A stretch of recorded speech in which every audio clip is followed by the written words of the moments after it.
leave us. Let us revenge this with our pikes! Especially against Caius Marcius. He is the very dog for the commonality. Consider you what services he has done for his country. I say unto you what he hath done famously. He hath done to that end, and those self-conscious men may be content to say he did it for his country. He did it to please his mother. But we cannot help it. His nature you account delights in him. You must in no way say he is covetous. What shall to these? The other side of the city has already risen. Why stay we fighting here? To the capital! Stop! Who comes here? Worthy Krista, one that hath always loved the people. She's one honest enough, but all the rest were so. My masters, my good friends, my honest neighbors, will you undo yourselves? We cannot, madam. We are undone already. I tell you, friends, most charitable care have the patricians of you for your wants. Care for us. They ne'er indeed cared for us. Suffer us to famish while their storehouses are filled with grain.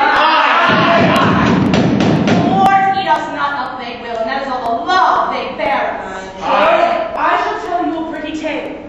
It may be you have heard it, but since it serves my purpose, I'll venture to scale it a little more. You must not think to fob up our disgrace with a tale. There was a time when all the body's members rebelled against the belly, thus accused that only like a ghost they did remain in the midst of the body, idle and unactive, still coveting the viand, never bearing like labor with the rest. The belly answered, Aye, madam, what was your What a kind of smile and tauntingly replied to the discontented man. Your belly's answer. What? Your most grave belly was deliberate, not rash like its accusers, and thus answered, True it is, my incorporate friends, quoth he, that I do receive the general food at first which you do live upon, and that it is for I am the storehouse and shop of the whole body. But, if you do remember, I send it through the rivers of your blood, to the court, the heart, to the seat of the brain, through all the cranks and offices of man. The strongest nerves and small inferior veins from me receive that natural competency whereby they live. And though that all at once, you my good friends, this says the belly, mark me? Aye, madam. Well. Though all at once cannot see what I do deliver out to each, yet can I make my audit up. You shall find that from me all you back receive the flour of all, and leave me but the bran. What say you to't? Was an answer. How apply you this? The senators of Rome are this good belly, and you the mutinous members. You shall find that no public benefit you shall receive, but it proceeds, or comes from them to you, and in no way from yourselves. What do you think? You, the great toe of this assembly. I, the great toe. Why the great toe? For that being one of the basest, lowest, poorest of this monstrous belly, thou goest foremost. Thou rascal that art worse than blood to run, leads to win some vantage. But make you ready your stiff bats and clubs. Rome and her rats are on the point of battle. Hail, noble Marcius! Thanks. What's the matter, you licentious rogues, that rubbing the poor itch of your opinion make yourselves scabs? We have ever your good word. He that would give good words to thee would flatter beneath a board. What would you have you curs that like nor peace nor war? The one who writes you, the other makes you proud. He that trusts to you, where he should find you lions, finds you hares. Where foxes geese you are. Hang thee! Trust ye! With every minute you do change your mind and call him a noble that was now your hate, him vile that was your garland. What's the matter that in these several places of the city you cry against the noble senate who under the gods keep you in awe, which else would feed on one another? What's their seeking? For corn at their own rates, whereof they say the city is well stored. They say they'll sit by the fire and presume to know what's done in the capital, whose like to rise, who thrives and who declines. They say there's grain enough. Would the nobility lay aside their ruth and let me use my sword and make a quarry with thousands of these quartered slaves, as high as I could pick my lance. These are almost thoroughly persuaded, though they abundant in that discretion, yet are they passing cowardly. But I beseech you, what says the other true? They are dissolved. Hang them! They said they were hungry. Cite forth proverbs that hunger broke stone walls, that dogs must eat that meat was made for man, that the gods sent not corn for the rich man only. With these shreds they vented their complainings, which being answered, and a petition granted them, they threw their caps as they would hang them on the horns of the moon, shouting their emulation. Woo! What is granted them? 5 tribunes to defend their vulgarisms of their own choice. One's Junius Brutus, Asinius Volusius, and I am not. Death! The rebel should first unroof the city next to prevail with me. This is strange. Go get you home, you fragments! Where's the highest march? Here, what's the matter? The news is, sir, the Volsces are in arms. I am glad of it. Then we shall have means to vent our musty superbly. Let's see our best elders. Marcius, it is true that you have lately told us. The Volsces are in arms. They have a leader told us of things will put you to it. I sin in envying his nobility. Were I anything but the man I am, I would wish me only he. You have thoughts together? Would have to have the world by the ears, and he upon my party I revolt to make only my wars with him. Then worthy Marcius, attend upon committees to these wars. It is your former promise. Sir, it is, and I am constant. Titus Lucius, thou shalt see me once more strike at Tullus' face. What art thou stiff? Stand stout. No, Caius Marcius. I'll lean upon one crutch and fight with t'other and stay behind this business. Oh, true bred. Your company to the capital, where I know our greatest friends attend us. Lead you on. Follow Cominius. We must follow you, my worthy your priority. Noble Marcius, hence to your homes. Be gone! Nay, let them follow. The Volsces have much call. Take these rats thither to gnaw their garners. Worshipful mutineers, your valor puts well forth. Pray, follow! Was ever man so proud as is this Marcius? He has no equal. When we were chosen tribunes for the people, I'm watching his lips and eyes. nay, but his tones. The present wars devour him. He has grown too proud to be so valiant. Such a nature, tickled with good success, disdains the shadow which he treads on at noon. Let's hence, and here are the dispatches made. That's alone. So your opinion is, Alminius, that they of Rome are entered at our councils and know how we proceed. Is it not yours? They have pressed the power, but it is not known whether for east or west. The dearth is great, people mutinous, and it is rumored. Cominius, Marcius, your old enemy, who is of Rome more skated than of you, and Titus Lucius, most valiant woman.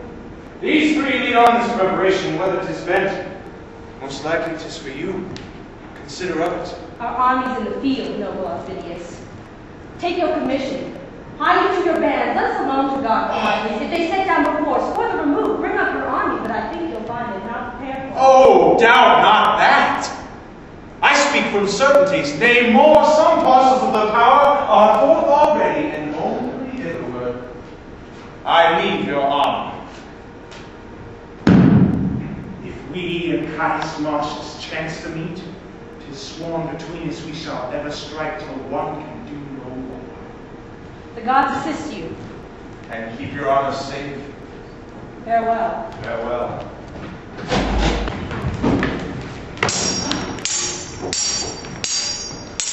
Oh, I am slave, young Marcius.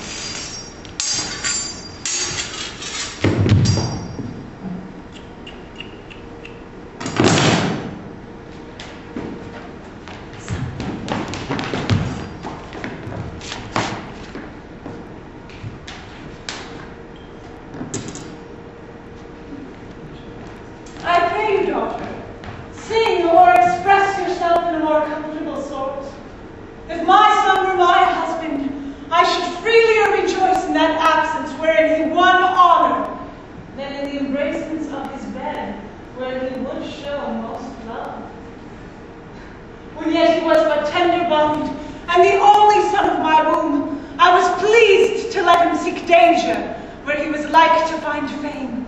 To a cruel war I sent him, from whence he returned his brows bound with oak. Had he died in the business, madam? How then? Hear me profess sincerely.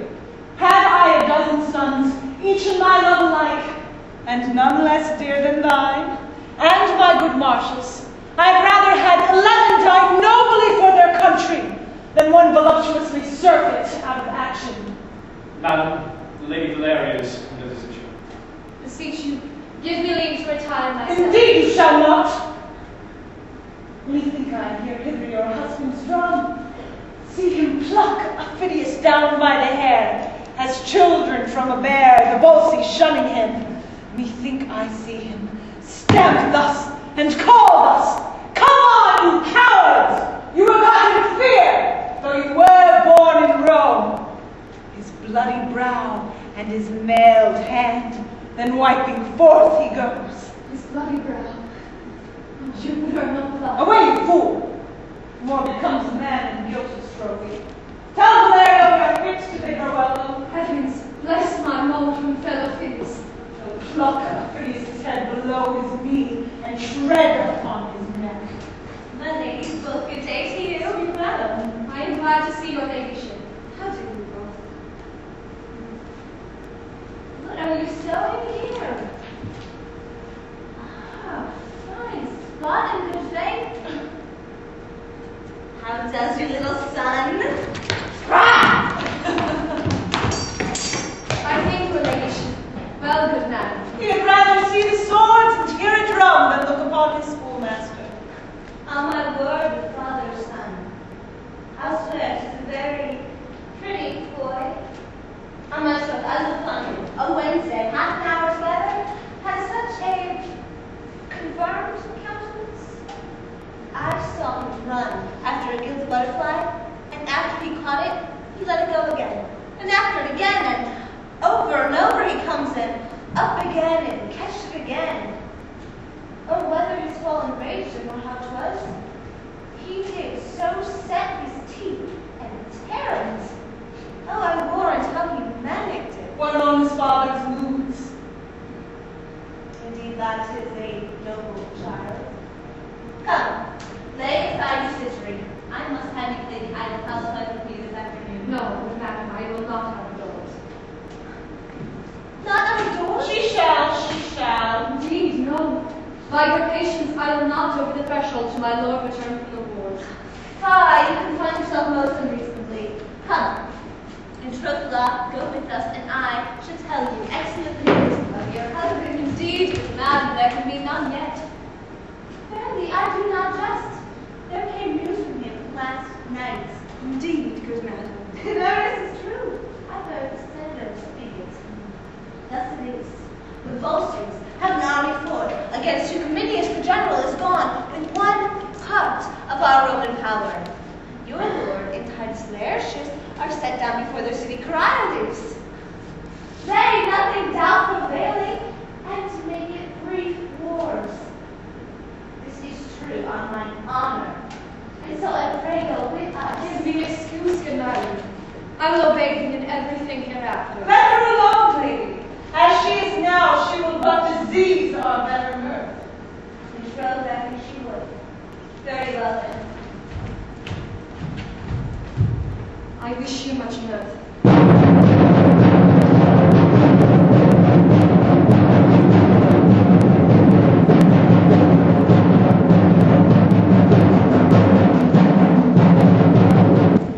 Yonder comes news, a wager they have made. My horse to yours now. Is thou free?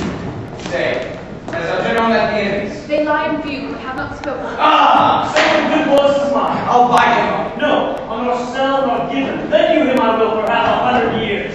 Some of the town. How far off lie these armies? Within this mile and a half.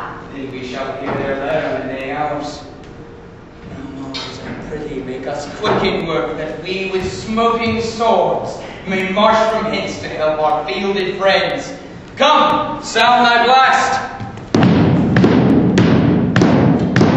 Thomas Aufidius, is he within your walls? No, nor a man that fears you less than he, that's lesser than a little. Hark, from the bringing forth are you, will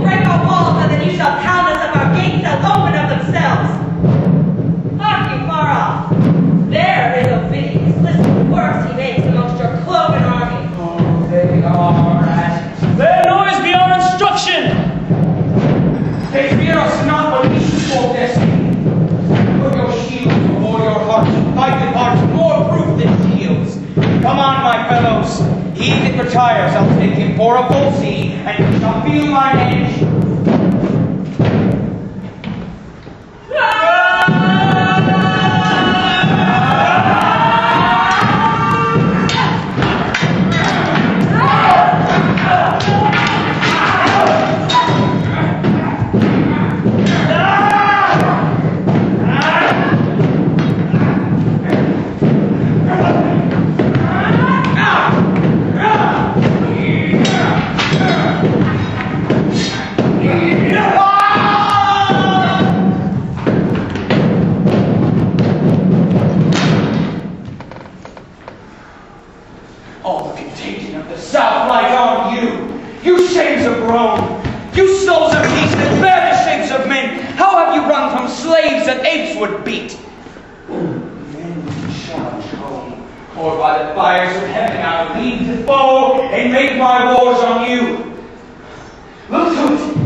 Foolish in our stands off, nor cowardly in our retreat. Believe me, sirs, we shall be charged again. Come on, too late. If you come not in the blood of others, but mantled in your own. How is it that there should pass with a man busy about decrees, condemning some to death, some to exile, ransoming him, or hitting, threatening the other, holding Coriolanus in the name of Rome? But how propelled you? Well, the time is up to tell, I do not think. Where is the enemy? Are you low to the field? Why, if not, why cease you till you are so? Marcius, we have a disadvantage fought and did retire to win our purpose. How lies their battle? Know you on which side they have placed their men of trust? I do beseech you by all the battles we have fought together, by the blood we have shed together, by the vows we have made to endure as friends, that you directly set me against the base. Yet dare I never deny your asking. Take your choice of those that best can aid your action. Those are they that are most willing. If any such be here, as it were sin to doubt that love this painting wherein you see me scared, if any fear lesser his person than an ill report, if any think brave death outweighs bad life, and that his country is dearer than himself, let him alone, or so many so minded, wave thus to express his disposition and follow Marcius.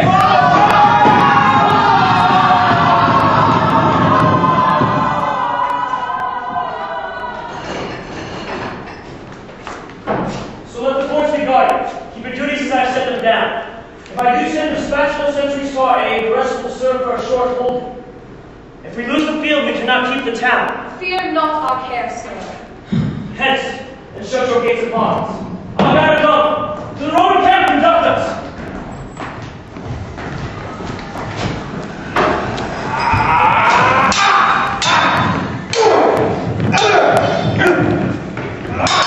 I fight with none but thee, for I hate thee worse than a promised ring.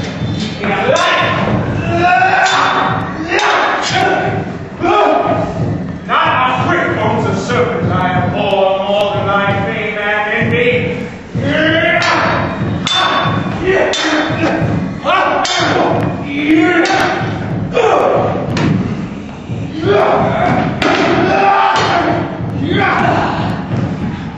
Fix thy foot! Let the first butcher die, the other slain, and God doom him after. If I fly, Marcius, hollow me like a head.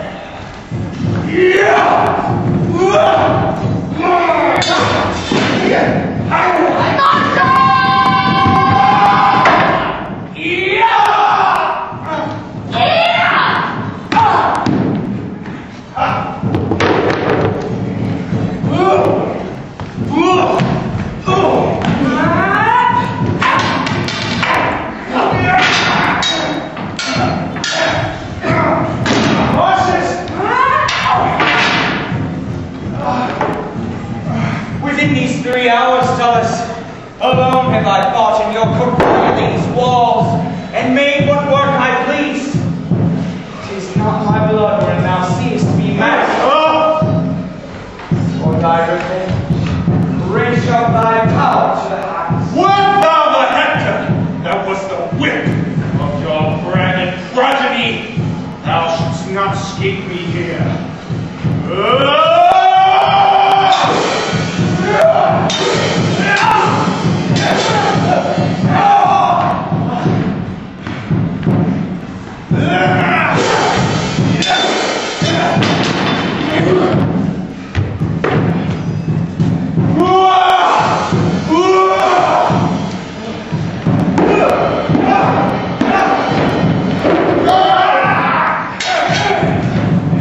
Vicious and not valiant, you would shame me in your seconds.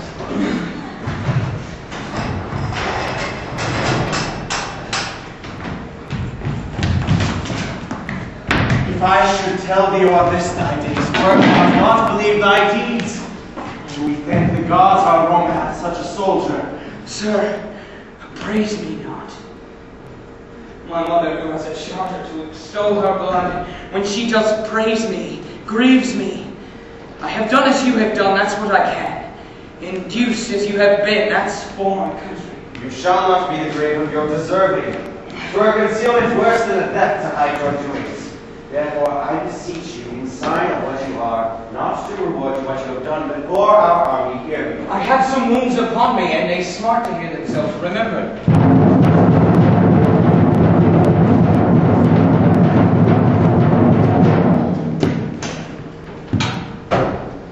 Of all the horses, the treasure in this field achieved and city, we render you the 10th to be taken forth before the common distribution.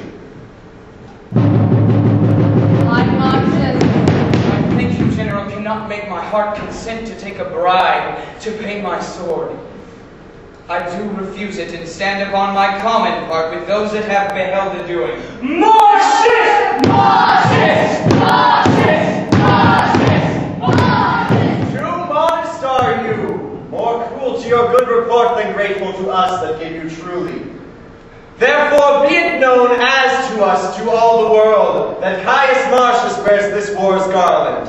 And for what he did before Coriolanus, call him with all the applause and clamor of the host, Marcius Caius Coriolanus. Marcius Caius Coriolanus. Marcius Caius Coriolanus.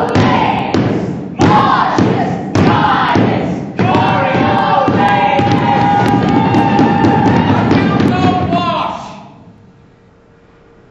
And when my face is fair, you shall perceive whether I blush or no.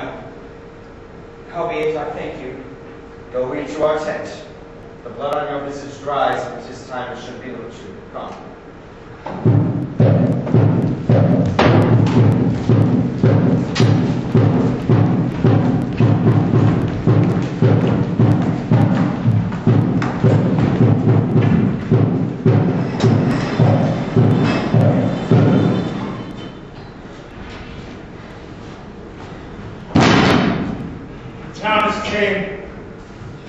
You'll be delivered back on good condition. Condition? I would I were a woman. I cannot be the horse be that I am. Condition! What good condition can a treaty find in the part that has had mercy? 5 times, Marcius, I have fought with thee. So often hast thou beat me, and wouldst do so, I think, as often as we eat. By the elements, if e'er I meet him again, beard to beard, he's mine! For I am his. Mine emulation hath not that honor in it had. For where I thought to crush him with an equal force, true sword to sword, I'll botch it in some way, or craft naked. He's the devil. Bolder though not so subtle. My vows poison, suffering, stained by him, or him shall fly out of itself, nor sleep, nor sanctuary, being naked, sick, nor times of sacrifice. Embarkments all of fury shall lift up their rotten privilege, and custom against my hate to Marcius. Where I find him, if he be at home upon my brother's guard, even there, against the hospitable cannon would I wash my thief's hand in his heart.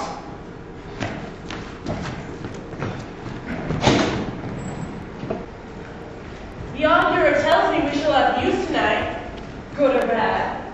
Not according to the prayer of the people, for they love not Marcius. Nature teaches beasts to know their friends. In what enormity is Marcius poor in that you two have not an abundance? He's poor in no one fault, but so in all. Especially in pride. I am topping all others in boasting. You blame Marcius for being proud. Well, we do it not alone. I know you can do very little alone. Your abilities are too infant-like for doing much alone. You talk of pride. Oh, that you could make but an interior survey of your good selves. Oh, that you could. What then, madam? Why, then we should discover a race of unmerited, proud, violent, testy magistrates, and as fools as any in Rome. Naminia, you are known well enough too. I am known to be a humorous patrician, and one that loves a hot cup of wine, one that converses more with the buttock of the night than with a boy at the morning. What I think I utter, and I spend my malice in my breath. Maybe too such as you are, the drink you give me touch my palate adversely, I make a crooked face at it. Come, madam, come. We know you well enough. You know neither me, yourselves, or anything. You are ambitious for more knaves, cats, and legs. You are a pair of strange ones. Yet you must be saying, Marcius is proud, who in a cheap estimation is worth all your predecessors. God, your worships, more of your conversation would infect my brain. How now, my fair as noble ladies? Whither do you follow your eyes so fast? Honorable Meninia, my boy Marcius approaches. For the love of Juno, let's go. Marcius coming home? I welcome Meninia, and with most prosperous activation. Oh, Marcius coming home! Nay, it is true. Is he not wounded? He was wont to come home wounded. No. Oh, he is wounded. I thank the gods for it. Oh, so do I too. If it be not too much. Brings the victory in his pockets, the wounds become him. On his brows, Meninia, he comes the 3rd time home with the oaken garment. Is the Senate possessed? Good ladies, let's go! Yes. The Senate has letters from the general, wherein he gives my son the whole name of the war. He hath in this action outdone his former deeds doubly. In troth, there are wondrous things spoken. Wondrous I warrant you, and not without his true purchasing. The gods grant them true. True? I'll be sworn they are true. Where is he wounded? God save your good worships. Marcius is coming home. He has more cause to be proud. Where is he wounded? In the shoulder and in the left arm. There will be large cicatrices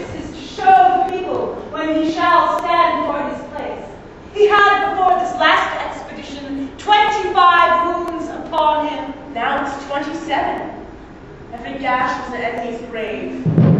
Hark! These are the ushers of Martius. Before him he carries noise. Behind him he leaves tears. Death, that dark spirit, in his nervy arm doth lie, which being advanced declines, and then men die.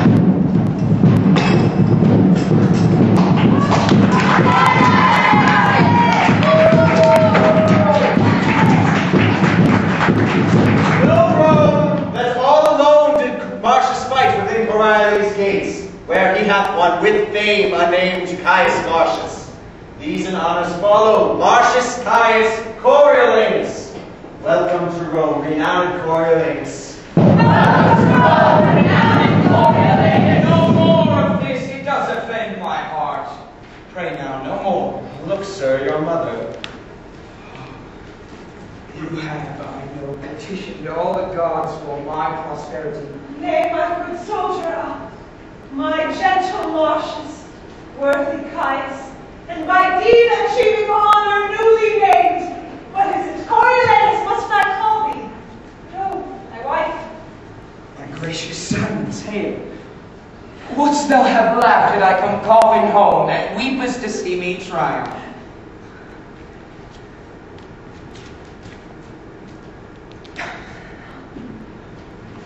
The gods crown thee. And live you yet, my sweet lady, pardon. 100,000 welcomes. Many ever. Your hand. Yours. I have lived to see inherited my very wishes, and the buildings of my fancy. Only there is one thing wanting which I doubt not. Our Rome will test upon thee. No, good mother, I had rather be their servant in my way than slave with him in theirs. On to the council! On to the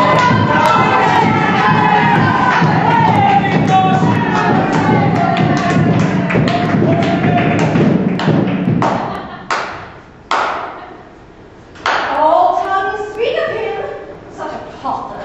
As if that whatsoever god who leads him were slyly friendly to his human powers and gave him graceful posture. On the sudden, I warranted counsel. Oh, that our office may during his power go to sleep. And doubt not the commoners for whom we stand, but they upon their ancient malice will forget at the least cause these his new honors, which that he will give them. Make I his little question, as he is proud to do it.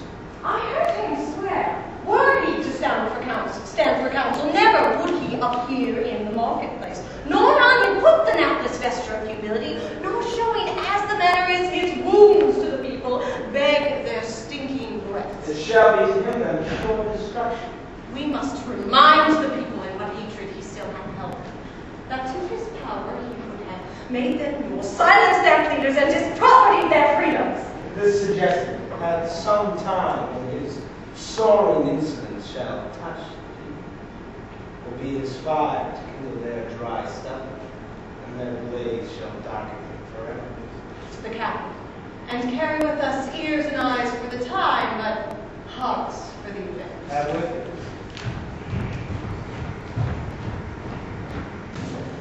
Come, how we stand for counsel should agree, they say, but 'tis one of everyone Coriolanus inherits. He is a noble fellow, but he is vengeance proud and loves not the common people. Hey, there have been many great men that have flattered the people, ne'er loved them, and there be many that they have loved, they know not wherefore. Therefore, Coriolanus matter to care whether they love or hate him, manifest the true knowledge he has in their disposition. He seeks their hate with more devotion than they can render to him. He hath deserved worthily of his country.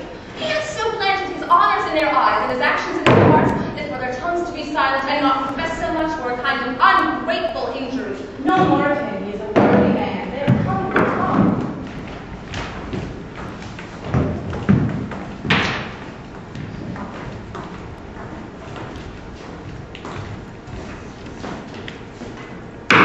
Having determined the good old season to send for Titus Lartius, it remains the main point of this our after meeting to gratify his noble service that hath thus stood for his country, and to report a little of that worthy work performed by Marcius Caius Coriolanus, whom we met here both to thank and to honor with honors like himself. Masters of the people, we do request your kindest ears, and after a loving motion toward the common body, to yield what passes here. We are convented upon a pleasing treaty, and have hearts inclinable to honor and advance the theme of our assembly. Which the rather we shall be blessed to do. If you remember a kinder value to the people, then we have to surprise for that. That's all. I would you rather have been silent. Please you to hear Cominius speak. Most willingly. But yet my caution was more pertinent than the rebuke you give us. He loves your people, but I am not to be their bedfellow. Worthy Cominius speak. Nay, keep your place. Sit, Coriolanus, never ashamed to hear Your Honor, don't be pardoned. I had rather have my wounds to heal again than hear say how I got them. Sir, I hope my words dispensed you not. No, ma'am. Yet oft, when words had made me stay, I fled from words. You soothed not, therefore hurt not. But for your people, I loved them as they were. Pray now, sit down. I had rather have one scratch my head in the sun when the alarm was struck, than to sit idly to hear my nothings monster. Proceed, Cominius. I shall lack voice. The deeds of Coriolanus should not be undefeated. At 16 years, when Tarquin made a head for Rome, he fought beyond the mark of others. In that day's feats, he proved best man of the field, and for his meed was browbound with the yoke. And in the brunt of 17 battles since, he lurched all swords of the garland. For this last, before and in Coriolanus, let me say, I cannot speak him home. His sword, death's stamp, where it did mark, it took from face to foot. And till we called both field and city ours, he never stood to ease his breast with panting. Worthy man, he cannot but with measure fit the honors which we devised him. Our spoils he kicked at, and looked upon things precious as they were the common muck of the world. He covets less than misery itself will give. Rewards his deeds with doing them. He's right noble. Let him be called for. The Senate, Coriolanus, are well pleased to make thee consul. I do owe them still my life and services. It never remains that you speak to the people. I do beseech you, let me all think with that custom.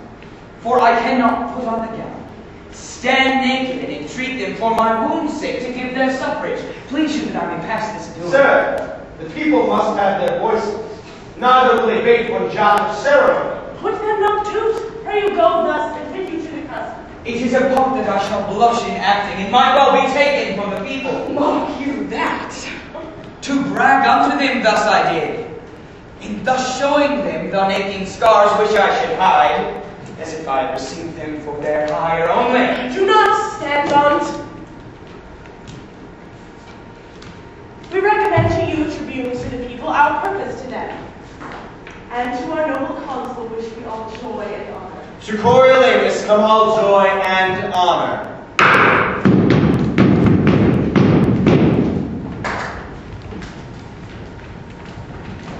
You see how he intends to use the people? May they perceive his intent. Come, we'll inform them of our proceedings. On the marketplace, I know they intend.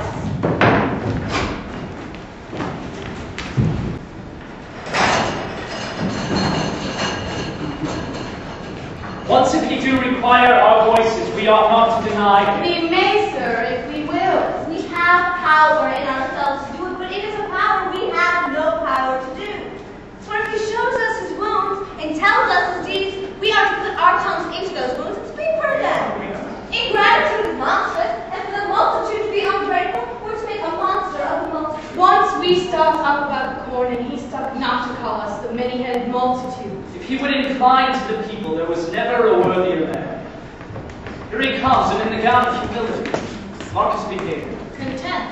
Oh, sir, you are not right. What must Have I you not say? known the worthiest men have done it? I pray, sir.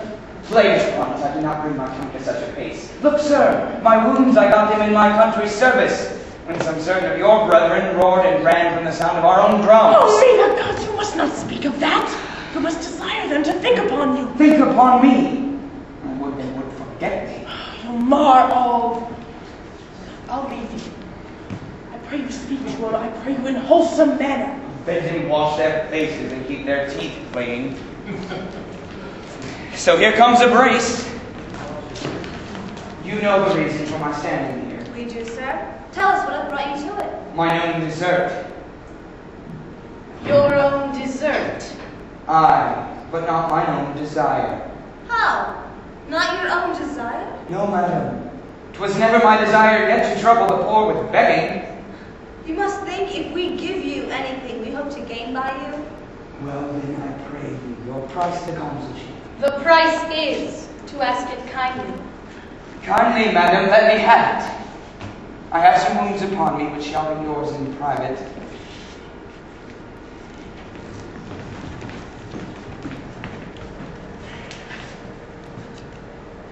Your good voice, sir, what say you?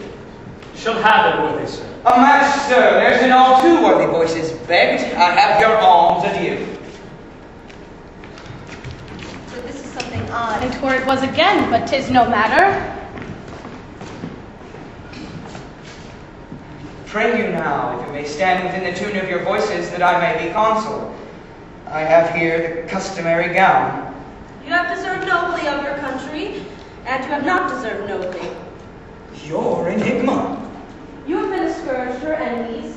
You have been a rod to her friends. You have not indeed loved the common people. Then you should account me the more virtuous that I have not been common in my love. Therefore beseech you, I may be consul. We hope to find you our friend, and therefore we give you our voices heartily. You have received many wounds for your country. I will not seal your knowledge with showing them. I will make much of your voices, and so trouble you no further. The gods give you much joy, sir. Hardly. Most worthy voices. Better it is to die. Better to starve than crave the hire which first we do deserve. Why then in this wolfish toad must I stand here to beg of every hob and dick that does appear their needless vouches? I am half through. For one part suffer, the other I will do. Here come more voices. Your voices! For your voices I have sought. What for your voices? For your voices bear of wounds 2 dozen on. Battles thrice 6 have I seen and heard of. For your voices have done many things, some less, some more. Your voices? Indeed, I would be consul. He has done nobly and cannot go without any honest man's voice. Therefore, let him be consul. The gods give him joy and make him good friend to the people. Amen. Amen. God save thee, God save you, noble counsel. Worthy voices. You have stood your limitation, and the tribunes imbue you with the people's voice. Remains unto the official marks invested you anon to meet the Senate. Is this done? The customary request you have discharged. The people do admit you and are summoned to meet anon upon your application. Where? The Senate? There, the Coriolanus. May I change these? You may, sir. That I'll straight do, and knowing myself again, repent to the sin. I'll keep you company. Will you alone? We stay here for the people. Very well. He has it now, and by his looks methinks his warm at heart. Oh, with a proud heart he bore his humble weeds. Will you dismiss the people? How now, my masters? Have you chose this man? He has our voices, sir. We pray the gods he may deserve your love. Kind, madam, unto my Unworthy notice. He mocked us when he begged our voices. He did mock us. Especially, he flouted us downright. 'Tis his kind of speech. He did not mock us. Not one amongst us, save yourself, said that he used us scornfully. Yet he should have showed us his marks of merit, the wounds he received for his country. Why, so he did, I am sure. He said he had wounds which he would show in private.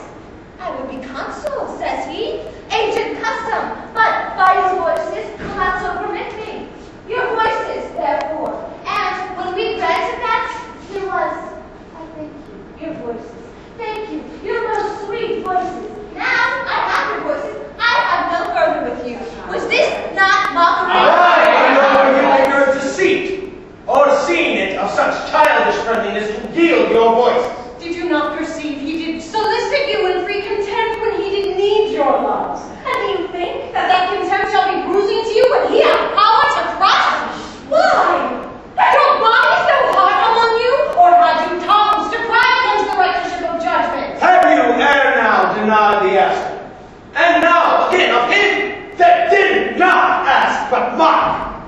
stole your soon-formed tongues.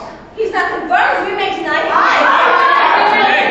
have 500 voices of that size. And that's why 500 and a French to peace on. I already hear peaceably and tell those friends they have chosen counsel that will from them take your liberty. Let them assemble, and on a sacred judgment all revoke your ignorant election. Enforce his pride and his old hate unto you. Besides, forget not with what contempt you all the humble we. Now, lay a fault on us, your tribunes. Say we labor no impediment between, but that you must cast your election on him. But you have found, scaling his present bearing with his past, that he's your fixed enemy, and all revoke your sudden approbation. I say you ne'er have done it. Harp on that still, but by our putting on. And presently, when you have drawn your number, repair to the capital! Almost all repent in their election.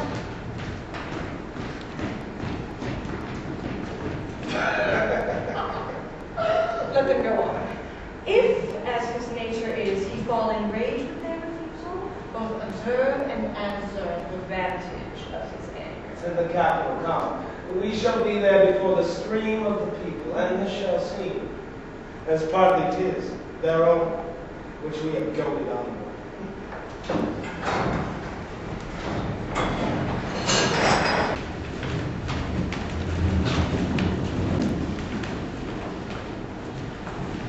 Thomas Phineas then had made new head.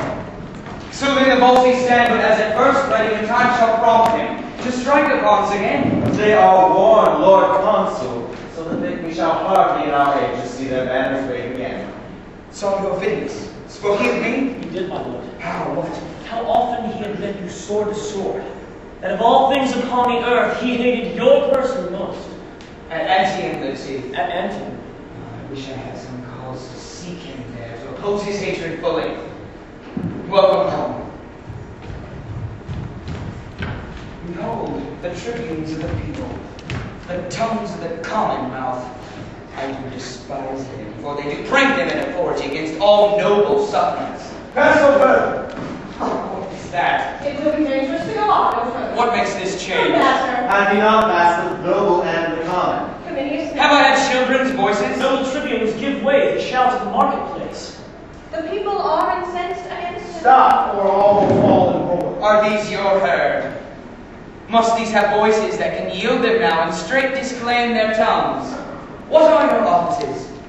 You being their mouths, why rule you not their teeth? Have you not set them on? Behold. The people cry, you mock them. And of late, when corn was given them gratis, then you call them time losers, flatterers, foes to nobleness. Why, this was known before. Oh, not to them all. Have you informed them, citizens? No, I inform them. You are like to do such business. Not unlike each way to better goals. The people are abused, set on. This paltry becomes not Rome, nor has Coriolanus deserved this so dishonored rub laid falsely in the plain way of his merit. Tell me of corn. This was my speech, I will speak it again. Not now, not in this house, sir. Now as I live, I will. As for my country, I have shed my blood, not fearing outward force. So shall my lungs coin words till their decay against those measles. You speak of the people as if you were a god to punish not a man of their infirmity. Full well we let the people know. What, his collar? Collar! Were I as patient as the midnight sleep, by Jove, 'twould be my mind. It is a mind that shall remain a poison where it is. Not Shall poison remain. any further. Hear you this trident of the minnows. Mark you his absolute shall. Shall. 'Twas from Good but most unwise patricians. Why, you grave but reckless senators, have you thus given Hydra here to choose an officer? And such a one as he that puts his shall, his popular shall, against a graver bench than ever was frowned on in Greece. Well, on to the mark. Whoever gave that counsel to give forth the gold of the storehouse gratis, as 'twas used sometimes in Greece? No.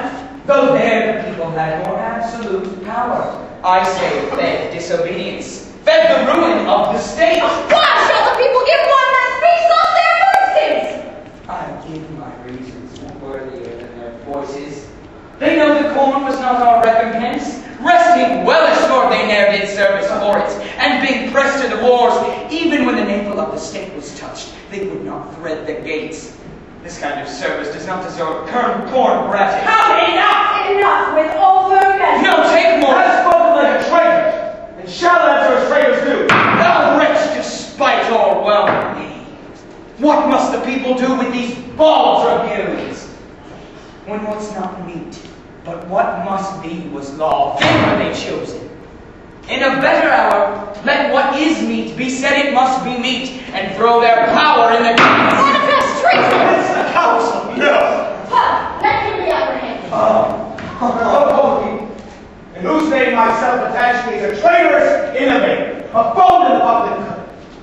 Obey I charge thee and follow thy answer. Hence, foul. Will surely. Good sir. Hence, rotten thing, or I'll shake my bones at it.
Coriolanus. He's a disease and must be cut away. He's a limb that has a disease. Mortal to cut it off, to cure it easy. What's he done to Rome that's worthy of death? Killing her enemies, the blood he hath lost, which I dare vouch is more than he hath by many an ounce. He dropped it for his country. When he did love his country, it honored him. Members of the foot being once gangrened is not been respected for what it once was. We'll hear no more. Pursue him to his house and block his death. One word more. Give me leave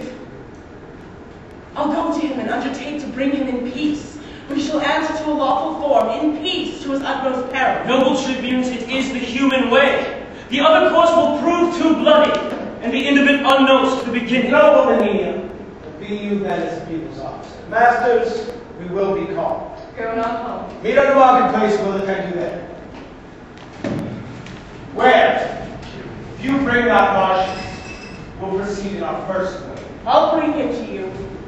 Let me desire your company. He must come when it's worst for fallen. Bravest to bear better lips back than words, which we on like conditions will have countersued.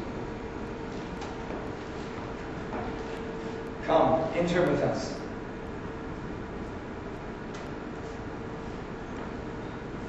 Ladies, you deserve to have a temple built here. And all the swords and inlaid her Confederate arms could not have made this